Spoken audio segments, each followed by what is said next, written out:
बिस्मिल्लाहिर्रहमानिर्रहीम, अस्सलाम वालेकुम। मैं हूं करामत मुगल और मेरे साथ अलीना शिगरी साहिबा और अदील राजा साहब। बहुत शुक्रिया आप दोनों के वक्त का। इस वक्त जो है मुज़ाकरात का नाम लिया जा रहा है, लेकिन जिन दो पार्टियों के दरमियान ये मुज़ाकरात का जिक्र हो रहा है उनको नहीं पता। हुकूमत कभी हाँ कर रही है, कभी ना कर रही है। पीटीआई मुसलसल के कह रही है कि ऐसा कुछ हो नहीं रहा। जियो न्यूज़ और AIY ने ये खबरें चलवाई। एक तो ये सहाफ़ी अननोन से थे, ज़राए से खबर चला दी। वो क्या करना चाह रहे हैं इस खबर को चला के कि हुकूमत और पीटीआई के दरमियान मुज़ाकरात हो रहे हैं, कैसे मुमकिन है? अच्छा, इस खबर में बड़ी इंटरेस्टिंग चीज़ें दो तीन देखने वाली।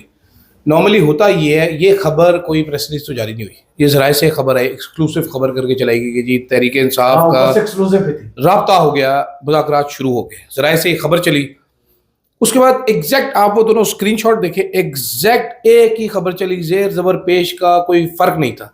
नॉर्मली होता ही है, 20 साल हो गए, 19 साल हो गए मुझे, आपको मेरे से भी ज़्यादा टाइम हो गया रिपोर्टिंग में, इस मीडिया में।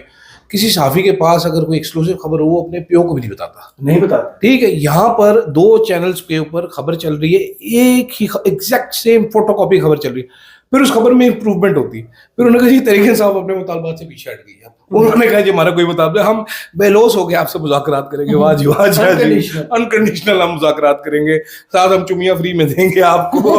ठीक है, उसके बाद खबर चली जी के राब्ता हो गया है।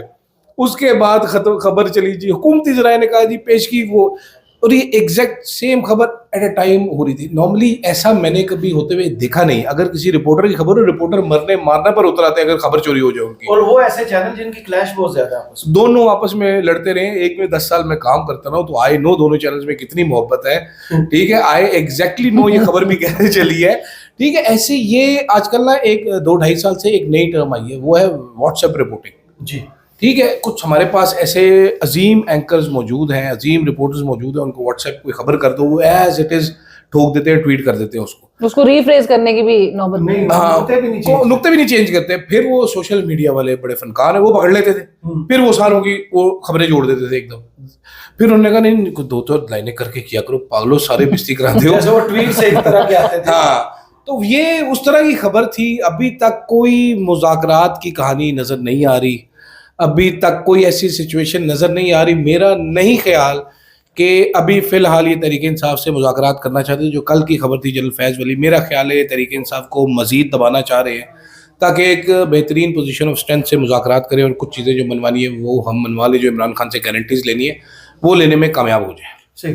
बैरिस्टर अकील जो है वो आसमा शराजी साहब के शो में कह चुके कि हुकूमत राज़ी है सियासी कैदियों को छोड़ने पे, एंगेज हो चुके हैं, मीटिंग्स भी हो चुकी हैं पीटीआई के साथ। तारिक फजल चौधरी भी कहते हैं कि मुज़ाकरात हो रहे हैं। पीटीआई की तरफ से अभी तक डिनायल है कि हुकूमत के साथ कोई मुज़ाकरात नहीं हो रहे।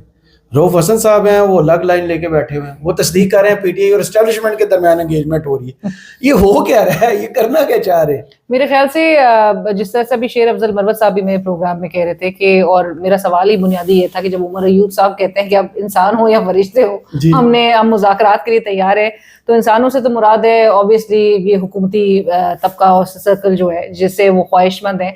आज खबर कैसे जनरेट हो रही थी कि असद कैसर साहब और यार सादिक साहब के आपस में, जो कि इनके अपने भी वैसे भी इनफॉर्मल टर्म्स भी हैं, उनकी आपस में एक टेलीफोनिक कॉन्वर्सेशन होती है और उससे एक तासुर बिल्ड करने की कोशिश की जाती है कि इनके आपस में मुज़ाकरात होने लगे हैं या आपस में गुफ्तगू शुनीद हो रही है और इस किस्म की कोई मामला जो है वो डेवलप हो सकते हैं।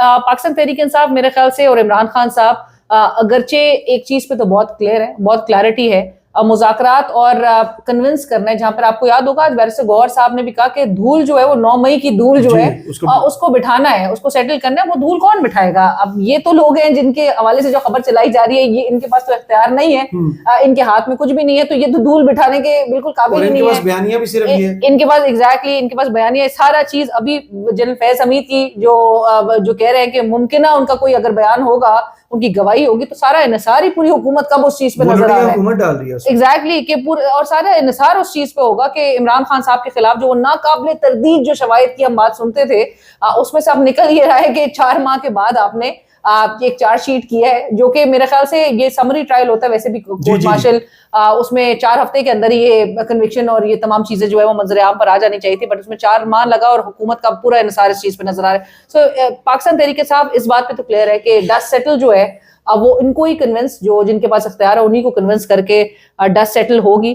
किस तरह से ये माहौल को अब वो कंड्यूसिव बनाया जाएगा, ये अगरचे अपनी अपनी पोजीशंस पे आपको नजर आ रहा है, रिजिडिटी है, एक कोई भी एक कदम पीछे हटने को तैयार नहीं है। पाकिस्तान तहरीक इंसाफ में जो इंटरनल फ्रैक्चर्स है वो डैमेजिंग है पाकिस्तान तहरीक इंसाफ के कोई भी लिए, आगे जाता है खुद ही टांग खींच के पीछे ले आता है। मार्जिनलाइज एंड परहैप्स हमें एक आइसोलेटेड एक मोड में नजर आ रही है। 24 नवंबर के हाइंडसाइट में भी अगर अब देखा जाए, 26 नवंबर की इस पूरी कॉल, एक पूरे मैक्सिमम पोजीशन इख्तियार करने के बाद चीजें जिस तरह से अनफोल्ड हुई और फिर बयानात का सिलसिला जिसमें एक शदीद तजाद नजर आता है, उसकी वजह से इनके लिए मामला थोड़े एक वीकेंड पोजीशन में नजर आते हैं। बट अगेन बानी पीटीआई हैं जो कि अपने मौकिफ पे बिल्कुल एक क्लैरिटी रखते हैं, क्लियर हैं, मुज़ाकरात करने इनकम्बेंट से नहीं करने कि जिनके इख्तियार में कुछ भी नहीं है।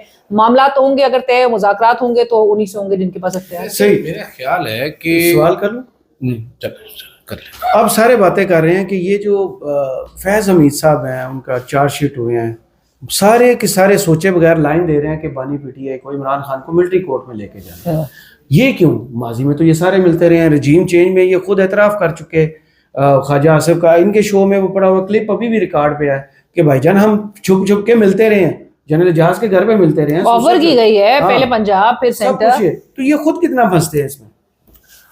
नहीं, खुद तो नहीं फंसते ना, इस टाइम तो ये लाडले हैं। अच्छा, सहूलतकारी नून लीग की हो रही है, तो जाहिर बात है नून लीग फंसेगी नहीं इसमें। इस टाइम तो नून लीग जो कर रही है वो as per law and constitution है।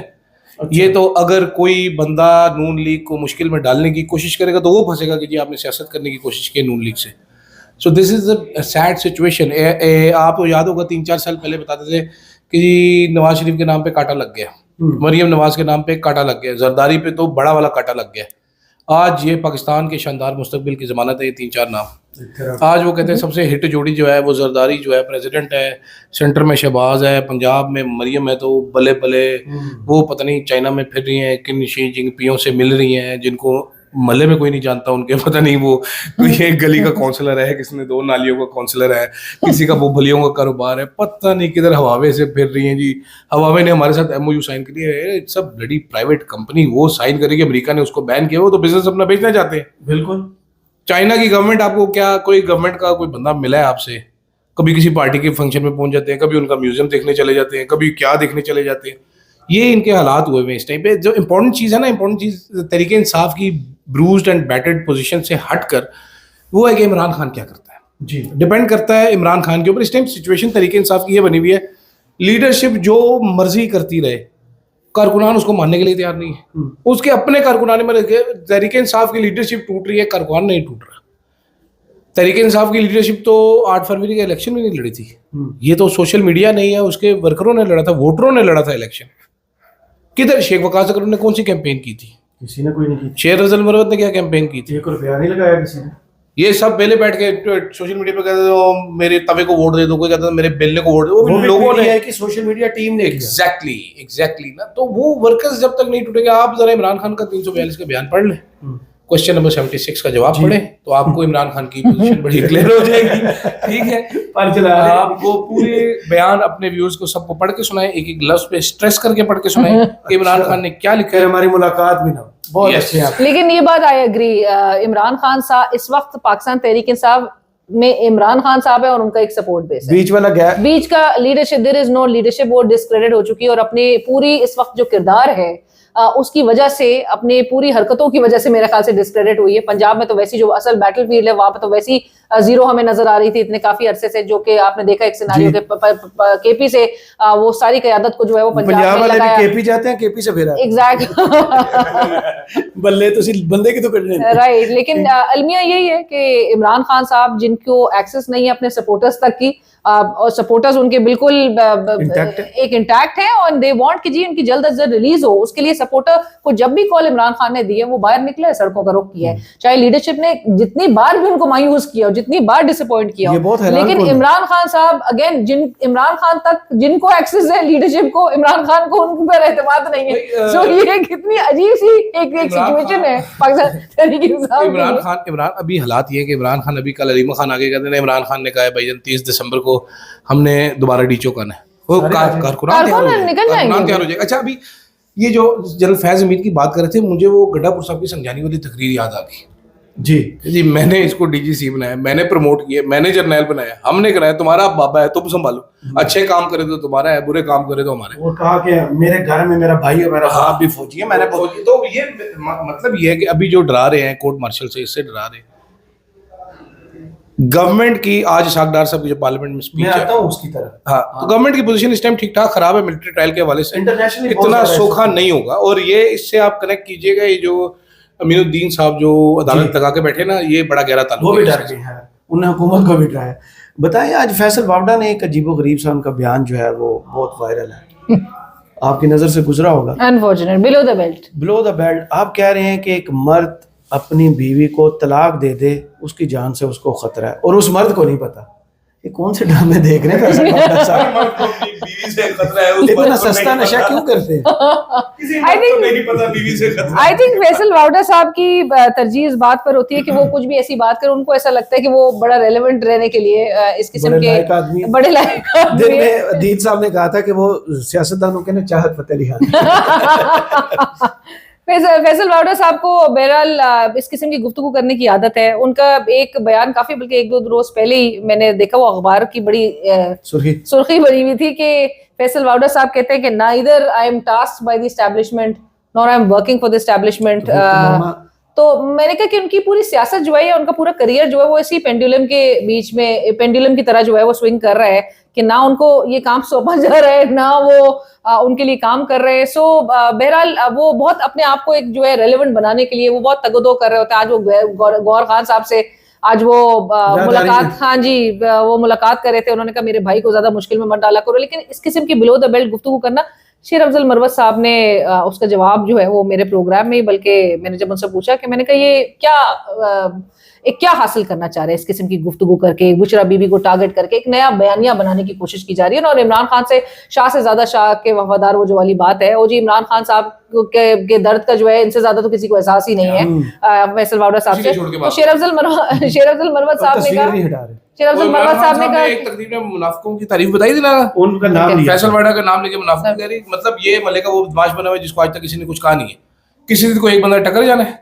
ये सारे जो मंजूर नजर होते हैं वो हमेशा नहीं रहते। हमने शेख रशीद काल देखा हुआ है।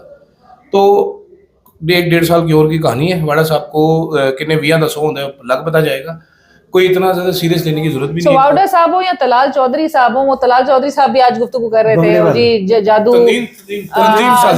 तो वो शेर अफजल मरवत साहब ने कहा, बात सही कही कि उन्होंने कहा हमने तो कभी किसी की तलाक पे या तंजीम साजी पे बात नहीं की है।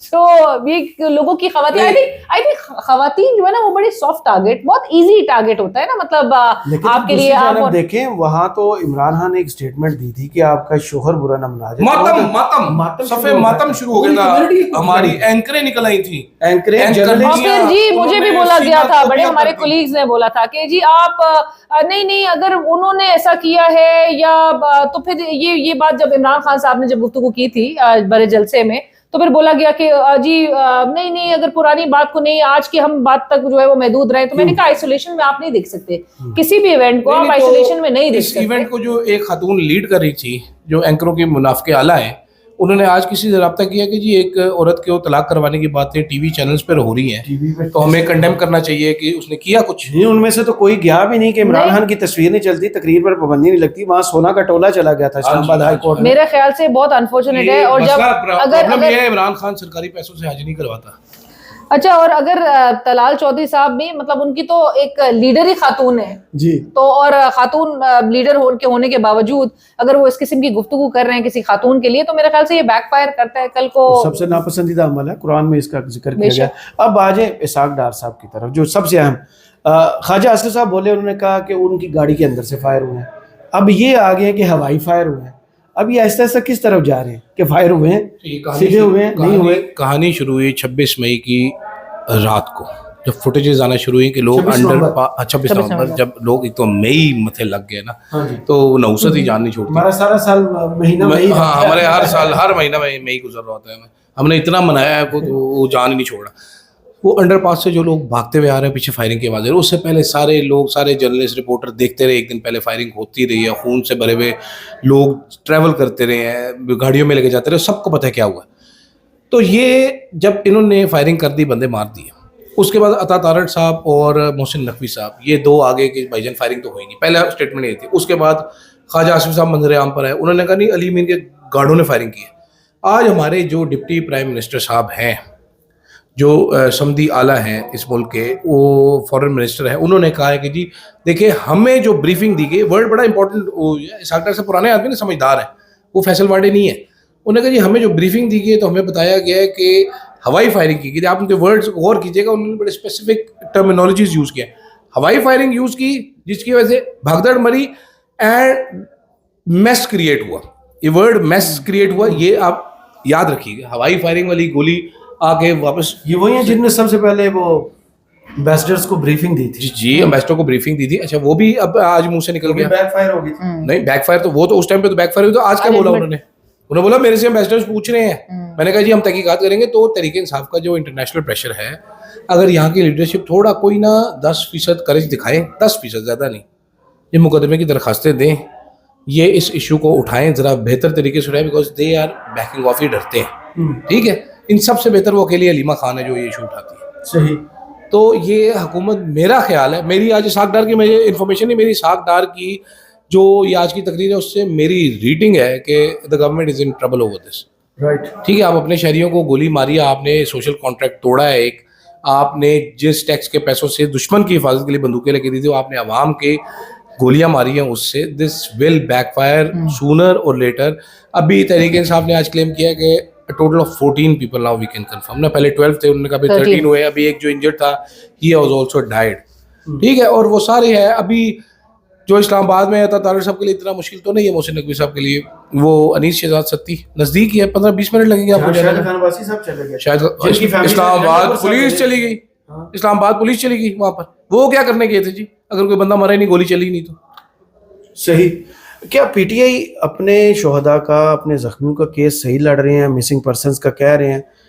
कोई ऐसा आपको वाइटल साइन सा कोई बड़ा साइन नजर आया है कि ये उनके साथ अपने जो लोग हैं खड़े हैं, जो बाहर लीडरशिप है, जैसा इनको करना चाहिए था वैसे ये कर रहे हैं?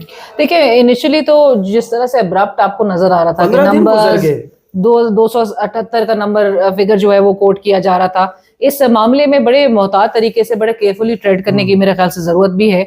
लेकिन जो अभी आप बात कर रहे थे, और उम्मीद की जाती है कि इनके वर्कर्स के साथ, उनकी शोधा की फैमिलीज के साथ पाकिस्तान तहरीक इंसाफ की लीडरशिप नहीं खड़ा होना है। इमरान खान जेल में 1.5 साल से, ये लीडरशिप नहीं बाहर उनका सहारा बनना है और उनका मुकदमा जो है वो लड़ना है, उनके FIRs के दर्ज कराने के लिए उनको फैसिलिटेट करना है। कल तो मुझे गौर साहब ने बहरहाल उस पर क्लैरिफिकेशन भी दी, लेकिन गौर साहब की बात से एक बड़ा इंडिफरेंस भी एक वो साउंड कर रहा था जब वो कह रहे थे कि जी किसी का अगर बच्चा मरा है तो वो जाके खुद वो कर ले, अगर किसी के खिलाफ उन्होंने आज वजाहत उनको देनी पड़ी, लेकिन उन्होंने ही नेचुरली उनकी एक सपोर्ट बननी है। बट इसके हैविंग सेड दैट, इसहाक डार साहब की जो भी आप बात करें, मेरे ख्याल से I also agree, I second Adeel, वो जो हीट है ना, अब वो हुकूमत फील करना शुरू हो चुकी है।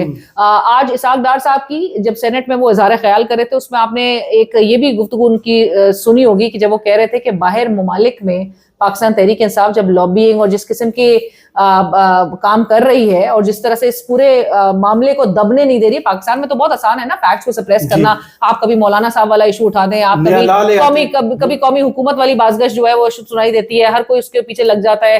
कभी आप जनरल फैज हमीद के कोर्ट मार्शल में और चार्जशीट वाले मामले को सामने लेकर आ जाते, सप्रेस करना फैक्ट्स को एक दबाना जो है वो बहुत आसान होता है पाकिस्तान में कोई भी इवेंट क्रिएट करके।